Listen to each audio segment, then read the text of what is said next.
Hi, everyone. Welcome to the latest episode from the Lessons from the Playroom podcast.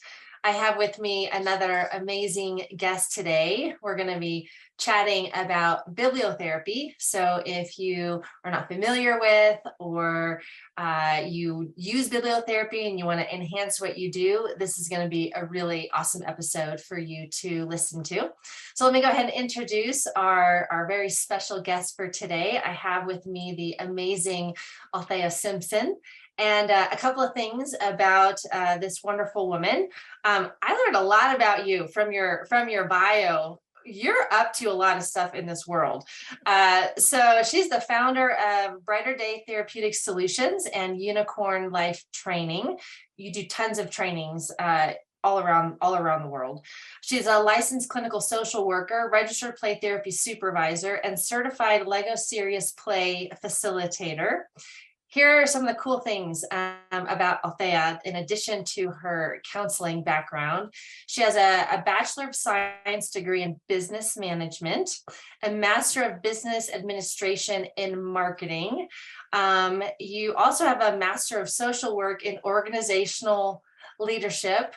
Are you just like the avid learner? Like you're about to finish your PhD. What's your PhD in? So my PhD is in business psychology consulting. Oh my gosh. And I just finished, I'm so excited. I just finished my last class. So I'm done with all of my coursework and I just received the official notification that I'm ABD, all but dissertation. So I passed my comp exams. So that was this summer. And I start my dissertation in the fall. Amazing. So listeners, we're just going to pause, give Althea a little round of applause here. Congratulations for all of your learning. And in addition to that, because as if that's not enough, you just started a new podcast not too long ago called Chronicles of a Play Therapist. It's real, it's raw, it's authentic, it's speaking the truth about our experience. So listeners, add it onto your podcast list. And you also just published a children's book, which is so perfect for our conversation today, Hurt to Healing, Child Witnesses of Domestic Violence and Their Invisible Injuries. So I'd love to talk about that book and weave it into the conversation. But holy moly, you are doing amazing things, and I'm really grateful that you're here to talk to us about bibliotherapy. So thank you so much for saying yes to talking with me. Well, thank you for inviting me. I love talking about play therapy, creative ways to integrate new things into play therapy. I think that's one of the great things about being a private practice owner, that I'll have to get permission to be creative. So, but I didn't have to, I had to get permission when I first started out in a community mental health organization. But the great thing about that mental health organization was they never put me in a box. So there were never any limits on my ability to be creative with clients to help them get to their change place or their healing place, right? So all I had to do was justify how it was therapeutic and they let me go with it. And so, amazing. So I love talking about play therapy, creative based therapy. So thank you for having me. Yeah, thank you so much. So I know you do many creative things, as you're just saying, and bibliotherapy is just one thing that you bring into the play therapy space. My guess is there are individuals that don't know what it is. I'd love for you to explain that, but before you even get into explaining it, what got you in the direction of bibliotherapy? Well, I think about a year into my play therapy training, I switched supervisors, and my supervisor that I switched to was she used bibliotherapy. She had a training on bibliotherapy. And so I would go in, and so my primary population is children in the foster care, children and families involved with child welfare system. And so I used to go in with my clients, and she would say, this is a good book for that. This is a good book for that, right? Mm. And I found myself going straight to Amazon every time I left her office to order these books. And then, they have the suggestions, and then I would read it, and I'm like, oh, I can use this I can use this book, and I can use that book. So the books, they don't have to be strictly therapeutic books. I think all books are therapeutic, but you have some books that's specific to anxiety, depression, anger, and then you have other books that take some creativity, and those are the books that I really enjoy using, that I have to become creative to make it fit with my clients' issues that they're coming to therapy for. So how would you, if you had to just define bibliotherapy in a sentence or two, how would you define it? I think, I would define it as the use of any type of literature, because I've used magazine articles that I've found. But so any type of literature that can be used to help clients through psychological, social, and behavioral and emotional issues.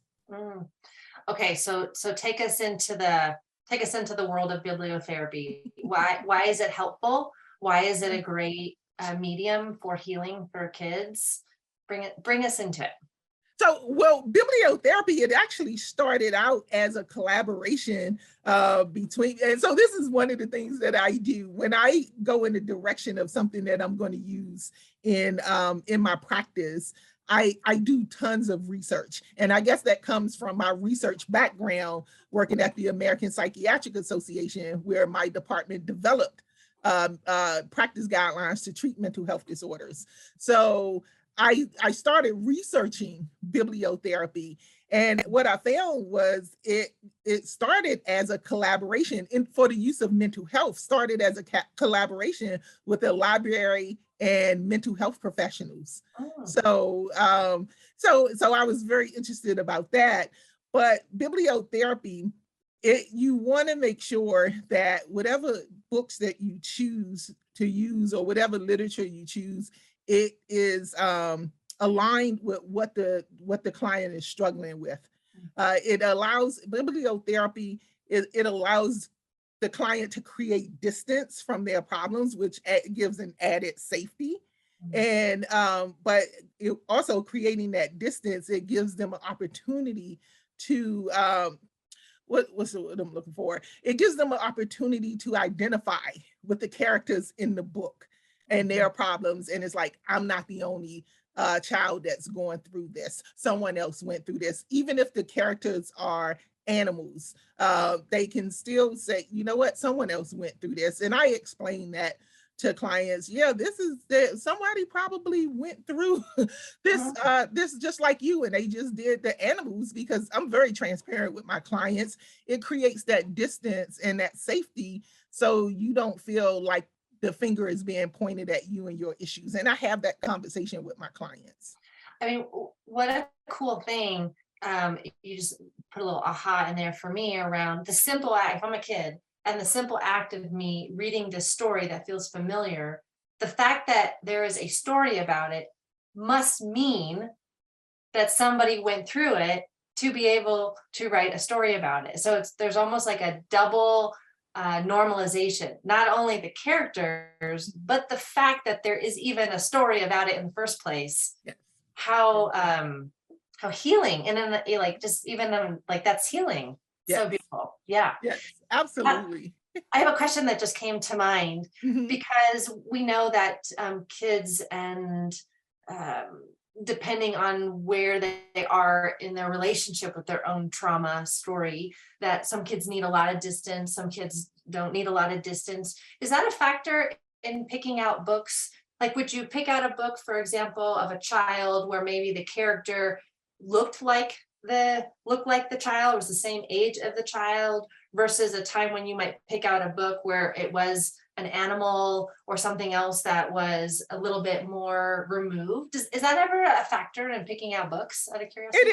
It is, because you want to choose books that represent the client, like I said, that represents the client's personal situation. But for trauma, I tend to go to a lot of books that has that has animals in the book, because it's not humanizing the character, and it creates, again, that safety. And two of my favorite books is Brave Bart and A Terrible Thing Happened. One is a cat, one is a raccoon. And the reason I love those books is because it doesn't say what the trauma is. The child gets to determine what the trauma is, or say, it's not, oh, this was sexual abuse or physical abuse or witnessing domestic violence or anything like that. It's like whatever that child has gone through, whether it was traumatic grief or witnessing a car accident, because we do know that trauma is any event that overrides a client's or a person's ability to cope, right? So that's what trauma is. It overrides their ability to cope. So, and it's individualized. So one thing could be traumatizing to one person and not to another person, right? They could, you can have a car accident, two people witness a car accident, one may become traumatized, the other one like, oh, prayers up, I hope everybody's okay, right? So with Brave Bart and A Terrible Thing That Happens, you tell the child or the adult or the teenager, because I use bibliotherapy across the lifespan. I use it across the lifespan, not just with children. And so the animals, again, it gives that distance. And Terrible Thing That Happened and Brave Bart, those are my definite go-tos for trauma. So good. Listeners, hope you wrote the names of those books down as resources for you. So, okay. So let's say that we have our client and our client is struggling with anxiety. We'll just go there, anxiety, or managing their anxiety or whatever it is. And we decide this would be great. This would be a great opportunity to bring in a book or bibliotherapy. Then what? How does is it sit down and read the book to the child? Do you talk about it? Do you not talk about it? Does it depend? Like, how would you approach the use of it?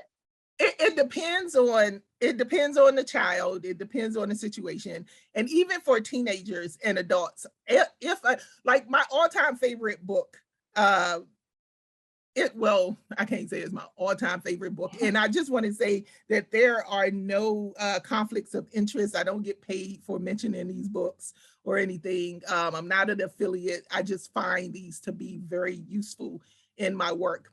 But if I had to choose one book, because books are expensive, but if I had to choose one book, it would be You've Got Dragons. Because You've Got Dragons is a book that's written about anxiety, but with some creativity, you can adapt that book to any problem that a child brings into the playroom. So that would be the number one book. As much as I love Brave Bart, and I love A Terrible Thing That Happened, if it's financial, and you just starting out and you're trying to build it, You've Got Dragons. I've used that book in so many ways. So I would read the book, or I would let the child read the book, or we would co-read the book. Like they'll read a page, I'll read a page, depending on the situation. Some of the kids that I work with that's been traumatized, I would read the book, or I would have two copies of the book so we can alternate because of the space issue, protecting their space and not wanting to be near, that anxiety. Still got to develop that trust. So for some books, I have two copies and we will alternate if I want to alternate reading. Even for adults and teenagers, I'll say to them, you know what?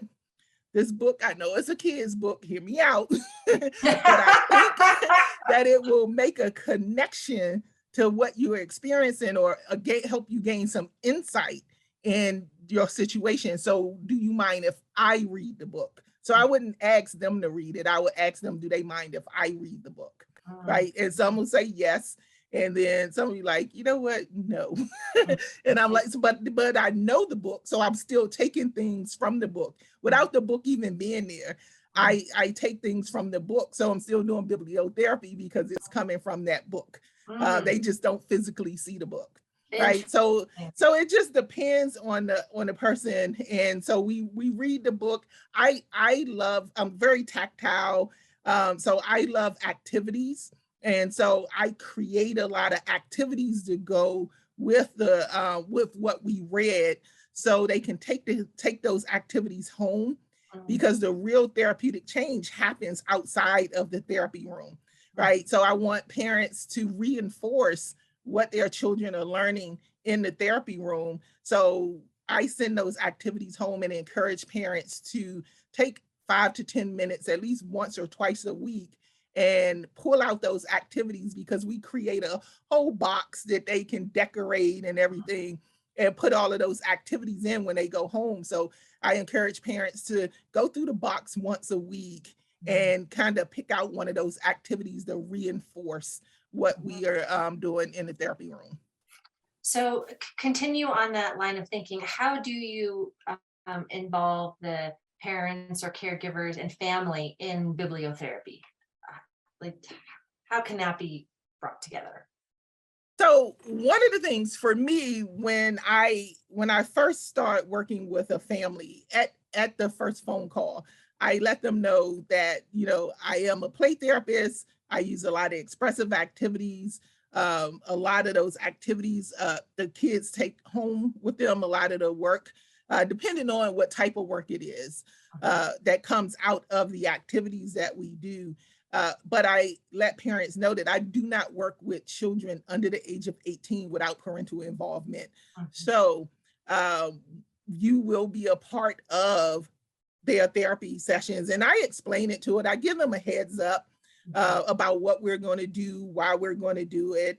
And I let them know that you can come in at any time. You can say, hey, I want to be a part of this at any time. But when I say, hey, need you as a part of this session, I'm going to need you as a part of the session. So I established that up front, and it's about the relationship. No, they don't want to come in and do the stuff that I do, but they also see the therapeutic gains of their children. So they're less reluctant to come into the sessions when I say it. And I say, we're going to do bibliotherapy. I send some of the books home, which I don't get some back. So I had to start rethinking that, because the books are expensive. Yeah. So, but just letting them know, I think when you establish that positive relationship with the parents, and followed with them seeing therapeutic change in their child, I find that it's not hard for me to get parents to do things that I suggest, or if I ask them to come into a session and engage in an activity. Do you ever have the parent read the book to the child, or have the book be an experience between the parent and the child in some way? Yes, and I primarily do that when I am sitting behind. So I have when I'm doing parent-child interaction sessions, I am behind my two-way mirror. So I'm not even in the room. And we kind of set it up like the CPRT, child-parent relational therapy. So I'm trained in that. I didn't go through the whole certification process, because after doing all of the training, I was like, yeah, I don't think I want to continue this. But the training was very valuable, and I was able to incorporate it in my work. So with my parent-child interaction sessions, we set it up like that, have books and toys on the floor and have them there, and the parent and child interact, and the parent take the lead of the child, still following that child-centered model. Right. But yes, having the parent read, I think that's very important because of the nurturing, the attachment, the bonding. So yeah. Yes. I know, Althea, I'm asking you like so many different questions, but no, it's fine. Well, your answers are highlighting something really, I think, beautiful and important for our listeners to get, which is that there isn't a one way to do this, and that how you use the book is really dependent upon the client and yes. what's needed, and their relationships, and the dynamic with their caregivers, and it's a tool, but we still have, as the clinicians, we still have to use our best judgment as how to use the tool. Am I capturing that? Absolutely. And we have to be intentional about it. And it goes beyond, like, play therapy goes so beyond the activities that we bring into the sessions. I think that the activities is just an icing on the cake. we have to have a foundation, right? You have to have a theoretical foundation. And I tell people all the time, you don't need a ton, of theories and frameworks. Get good at one or two, right? And then go from there, build from there, and then draw on other frameworks that you can integrate. And like bibliotherapy comes from a psychoanalytic, psychodynamic framework, right? Where it's helping clients to gain insight to their behaviors, to their thoughts. Bibliotherapy can be used across developmental spectrums because reading and storytelling is universal. Yes. But knowing why I'm choosing this book. Don't choose a book because someone else said, hey, this is a great book, but how are you going to use that book, adapt that book to that child, right? So, I mean, it's very adaptable, especially if you're reading. There have been times when I thought a book had a good storyline, but it really didn't fit the child. So I had to insert what I know about the child in the book to make it fit. But the story, I knew it would captivate the child or get them interested, because sometimes they're like, I don't want to do this. Like, okay, you don't have to, but I think it'll help you understand some things from a different perspective about what's going on with you. And then like, okay, whatever. Yeah. Well, so I even imagine that there's some listeners that have the question of, well, do we talk about what we read? Do we not talk about it? And my guess you're going to say, well, it depends, right? It depends on how you want to use it. Do you want to speak to that? Would you actually talk about the book or not? No, I talk about the book because I want to help them gain the insight into the issue that they're having. And so we talk about the book.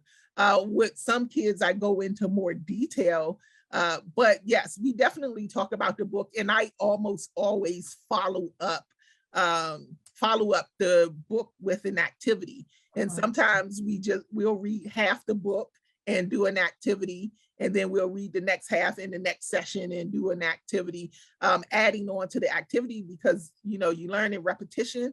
And I don't think that jumping from one thing to another is going to be that helpful. So My Mouth is a Volcano, great book that I absolutely love using. And then then we do a volcano activity. We create a volcano, whether I use model magic or it's an art-based activity. We follow that up and then we stop and do the activity. If I'm doing the actual volcano activity, then I'm breaking the book up because we have to shape and mold the volcano using the model magic. I prefer model magic because you can manipulate it better than Play-Doh or modeling clay. So we have to shape that, and then you want to do the painting of it. And so we paint it and do all of that. And then we explode the volcano using the Alka-Seltzer and vinegar and baking soda. Dawn, I want to hang out with you in your playroom. But I always to get back to your question, I always talk about the book, depending on the situation or the kid, how deep we go into the book. It depends on them, but I always talk about the book. And like I said, I like following up with activities, and they get to take those volcanoes home. And so their parents, getting the parents involved, especially at home, to reinforce what they're learning. And I tell you, it takes 5 to 10 minutes once a week. And then it's been my experience, once they started seeing the therapeutic gains of their child, they start doing it more. Yeah. I love the example you just gave. It just brought, at least in my mind, just the creativity and idea, where can you go and how can you build upon the book and then extend it, into the home. So fun, so creative. Like I said, I want to come and play with you and I want to build a volcano and have it explode. I mean, it's so much fun. And then the build up, right? So it's like an anticipation, and it's the build up. And I do it on purpose one, to look at their frustration tolerance too, Yeah. because they want to get to that, and it's a build up. So to have them do that, so that volcano activity, I could use any anger management, any book dealing with anger, or My Mouth is a Volcano, for a month, because it's going to take that long. And I'm looking at their frustration tolerance, Totally. their curiosity. Are they like, forget it, I don't want to do it anymore? I just have so much fun with it. And I do bibliotherapy online too. Mhm. You Okay, can use. speak to that for the individuals that are doing teletherapy. Yeah, so I haven't reopened my office since COVID. And so I still do bibliotherapy, and I do it online. I will either read the book. One of the great things about working with children in foster care is I let the caseworkers know what I need to effectively do their therapy over the internet. And so they're like, okay, get the stuff and send us the invoice. So I have it sent to the house. But for people not in that situation, I Google books all the time. You have a lot of people reading books online. So we play that. I don't have to read it because someone else is already reading it. And then we talk about it and do the same thing. And I use what's in their home. They don't have to have a whole bunch of stuff in their home. I use what they have. Like go and find 3 things around your house that represent your anxiety, or 2 things that you look at and it causes you to get angry, and then we explore like that. I use what's in their home. They have paper. We do a lot of art-based stuff based on the book. So fun, so creative. Will you talk a little bit to us about your book that you created and how someone might use your specific book? Well, my book, I created a domestic violence children's book. It took a while to get that book published. I finished it and had it edited almost 2 years ago. So that book is a little personal, and I think for me it came up. Some of my own personal stuff came up, and I realized when I had the physical book in my hand that on some level I am Mike, the character in the book. So it's not based off a true story. It's just based off my research, my experience, my personal experience and professional experience working with children who have witnessed domestic violence. And so the book, it just is told from a child's perspective of being invisible, how most people only care about adults who are being harmed in domestic violence situations, but children hurt too. And it talks about his invisible injuries, his anger, his anxiety, his embarrassment. So it just goes through and how he, he had a friend. And a friend told him how to get help. And he went on that journey to do that. Sometimes, when he first started, it didn't work out. Then it worked out. But with my book, I have activities at the back of the book to go along with. So there are 2 primary activities. And the one thing about being a play therapist and being creative, you can take one activity and use it for like 4 to 6 weeks, depending on how you break it down. So I wanted that for the book. So there are 2 primary activities in the back of the book, and then alternatives to use with visualization, body scans, identifying support systems. So I wanted my book to have that. And it was written for anyone that's supporting children who witness domestic violence, not just therapists, but I think play therapists and therapists will be able to catch on, like be able to break it up, the activities up a little more than the lay person. But the activities are for adults to do with kids, or they can do it on their own, because that's how it was written for anyone to support that supports children. Thank you for creating that resource for all of us. Amazing, truly. Yeah. When we as we're just going through this conversation, is there anything left that feels like, oh, no, I really need play therapists to understand this piece about bibliotherapy? And maybe it could be something about their own experience that can come up when they're reading the book, or maybe it's something in the facilitation, or I don't know. Is there something else that feels like I want to touch on this, Lisa? This feels important. So I think the biggest thing is to choose books that are representative of the child's problem. There's a multicultural component when you can find books that represent the cultures that you are working with. And the adaptation of it, or even the application of bibliotherapy, being careful about the child, identifying with the character too much, because some children can, take that and justify their negative behaviors. And then you want to work through that. So like, well, if they can act like this, so can I. It's in a book. I mean, I've heard this stuff, right? And but knowing, the biggest thing is reading the book, because you need to know the resources in order to use them. And I have a funny story. I was at a conference, and the self-esteem shop, I was like, hey, I saw this great book. I was like, I knew the kid I wanted to use the book with. I was like, oh my goodness, this is so perfect. Here's the thing, I forgot to read the book. I didn't have time, and I forgot. And so when the kid came to my office, and I have permission to talk about this, that's very important, confidentiality. I don't want people thinking that therapists just willy-nilly talk about their clients. No, I have consent and assent to talk about this. Consent from the adult, assent from the child, because the child can't give consent. But at any rate, so I took this, and so I had the book, and I was like, oh my gosh, I have a book for you to read. And this kid was really into bibliotherapy.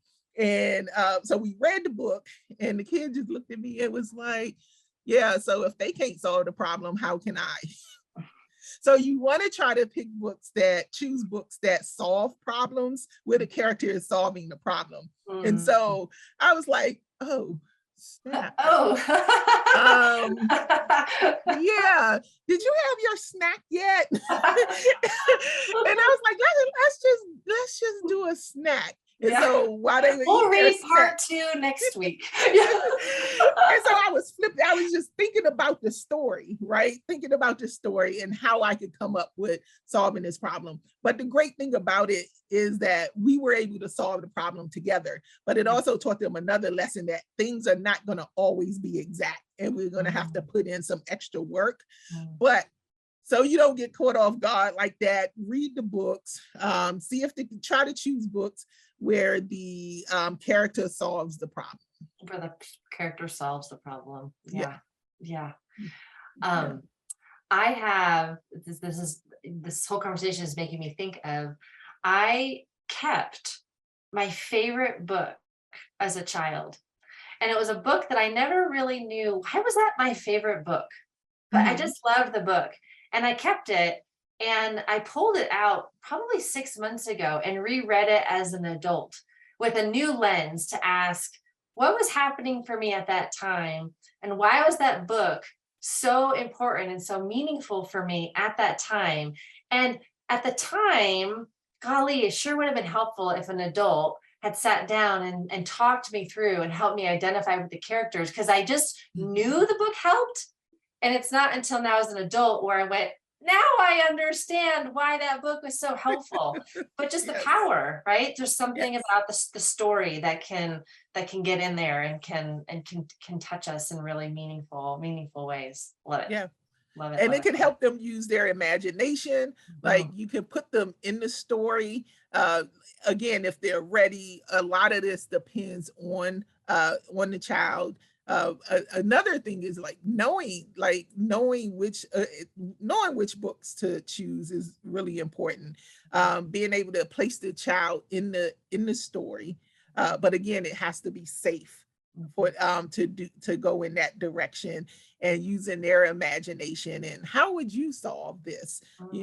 So and so did it this way, but how would you solve it? Does any of this relate to your life? And that's when, you want to make sure that they're resourced, especially dealing with trauma. They have to be properly resourced in order to, start putting them in the stories. And you could test it out, but storytelling and metaphors and using your imagination is always great, because we connect to something that's familiar in storytelling anyway. Yeah. So having them to tell their version of the story, right? Mhm. Yeah. How would you change this? If this was you, Mhm. how would you retitle this book? Is this a good title? Would you keep it? I mean, there are just so many ways to explore it using bibliotherapy. Mm. I just say be creative with it. And I don't always get it right. I don't always get it right. And I think that that's important. Even with choosing the right book, something can go wrong. And then again, with my creativity, sometimes I'm just off the cuff, and I stretch the limits, and when it doesn't work out and they looking at me like, why did you have me do this? Like, my bad. It sounded way cooler in my head. So but what did that? But then I use it as a teachable moment. Yeah. We have a landscape to use everything that we do and everything that comes out of therapies, out of therapeutic sessions, as a landscape, as a teachable moment. So Amen. what went well? What didn't go well? What would you toss away? What would you keep? How would you change it? Right. So I just think the biggest thing is trusting your gut, being creative. We're play therapists, that's what we do. But having that theoretical foundation, I can always go back to my frameworks, and knowing what you're doing, using the therapeutic powers of play. Those play powers are so important to what we do. So being able to go back to that, and that's your landscape, to be as creative as you're allowed to be. Amazing. Awesome, awesome, awesome. Althea, will you share where people can learn more about you, and yeah, where can they find you? Where can they study from you? Where can they get your book? All of that stuff. My book is at the selfesteemshop.com, amazon.com, barnesandnoble.com. It's on Google Books. I guess, I don't know. I'm still learning where it is, because the book was just published not 2 weeks ago. So, Yeah. so they're still populating at the major retailers. So I'm not sure, but I do know those 3 places. You could go to find out more about my training. You could go to Unicorn Life Training. But you can also just follow Unicorn Life Play Therapy on Facebook. And I post a lot on my business page, Unicorn Life Play Therapy, or follow me on Instagram or TikTok at Althea Simpson. And I put a lot of activities and stuff on my TikTok and my Instagram. Awesome. Thank you for what you're doing for the field, and for your creativity that has allowed you to keep creating for us. You're an inspiration, Althea, and Thank you. it's I know I feel grateful that you are in the field doing what you are doing and supporting all of us. So yeah, thank you. And it's an honor, because I've been following your work for years, since I've come into the play therapy realm about, I think, 12 years ago. So so over the past 3 or 4 years, I've been following your work, and I appreciate you and all of your heartfelt work. And you just have this sense of calm for for what we do, and I appreciate you too. And so I'm honored that you asked me to be a part of your podcast. I've been my pleasure, my pleasure. So listeners, I hope you found that conversation really interesting. I know I sure did. You got me all excited. Please follow up, check Althea out. If you want her to come do trainings, if you want to be a part of trainings, she is a resource for you for sure. And listeners, you know what I'm going to say, because I say it at the end of every single podcast. Wherever you are in the world, take a deep breath, connect with yourself, Honor yourself. You are worthy, you are worthy, you are worthy. You are the most important toy in that playroom. Be well, and I look forward to the next time that we get to be together. Thanks, Althea. Thank you.